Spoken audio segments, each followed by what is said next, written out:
موت کیا اچانک آتی ہے؟ موت آنے سے پہلے 3 نشانیاں بھیجتی ہے، وہ کون سی ہیں اس پر آج بات کرتے ہیں۔ دیکھیے، موت کا خوف تو ہر لمحہ ہونا چاہیے مسلمان کو، مگر اس خاص طور پہ اس وجہ سے ہونا چاہیے کہ کیونکہ ہم نے واپس لوٹ کر جانا ہے، تو کیا جس مقصد کے لیے دنیا میں بھیجے گئے تھے وہ تیاری مکمل ہے؟ مطلب ہم جا جو رہے ہیں تو پھر اس امتحان کی تیاری مکمل ہے جو ہم یہاں پر دے کر جا رہے ہیں، اس کا رزلٹ دیکھنے کے لیے۔ تو اس حد تک تو خوف جائز ہے، لیکن میں سمجھتا ہوں کہ مومن جو ہے اس کو موت سے ڈر نہیں لگتا۔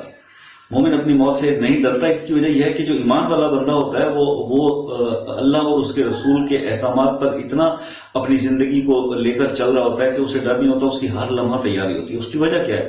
اس کی وجہ یہ کہ اس کا وقت مقرر تو ہے نہیں کہ جی ایک سرٹن ٹائم لمٹ ہے کہ جی اس ٹائم ڈیوریشن کا ہمیں یہ وقت ہے اور ہم نے اس میں اس طرح